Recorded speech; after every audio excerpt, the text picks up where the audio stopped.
some of the stories making headlines and making waves in the Pacific Northwest and beyond. Let's go for tonight's lightning round 2. KTTH Seattle talk radio host Jason Rantz. Always great to see you, Jason.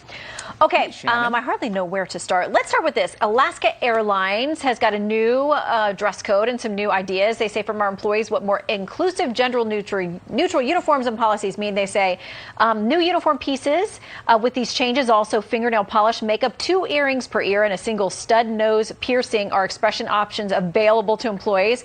We've updated that you can have more options for tattoos, and they have these pins, which I think we've got a photo of folks, the flight attendants holding them out, and they identify the gender terms that you would like to be addressed by. So, what do you make of it?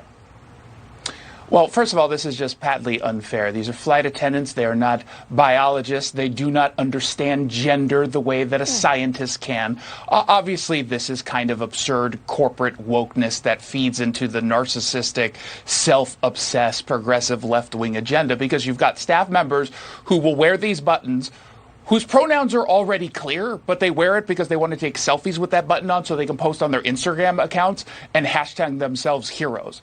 Then you've got the people who legitimately want attention by pretending they don't actually have a gender, or maybe they have 40, or maybe they have neither, but sometimes, but not other times. It is just ludicrous. There are folks who are transgender who I think for the most part, everyone's going to be respectful for them on flights, but this isn't for them. This is for wokeness. Okay, let's talk about Seattle, because y'all have a crime problem out there. The stats for 2022, more than a homicide a week so far this year, 95% more shots fired, 171% increase in gunshot victims compared to last year, aggravated assaults up 33%. And Jason, last year was not a great year. And this is even worse.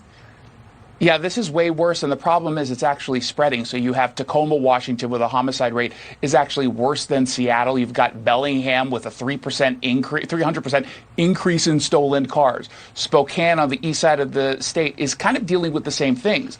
And you can directly tie this to various laws that Democrats had passed that try to reimagine policing, which actually reimagine public safety by making it less safe. Vehicular chases are pretty much banned in the state of Washington. Use of force has been severely restricted. And keep in mind, use of force includes putting someone in handcuffs. And then you've got departments that are severely understaffed. And unfortunately, these criminals know that, and they're taking advantage.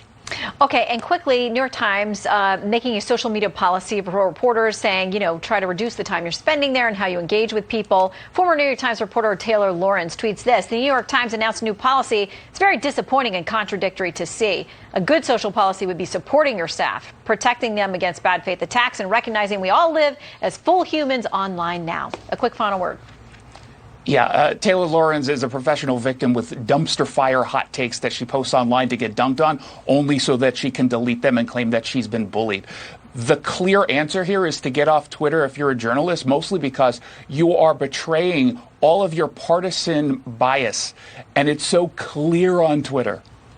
Well, I got to tell you, I refrain from the like button. I refrain from responses. It's very difficult because Twitter.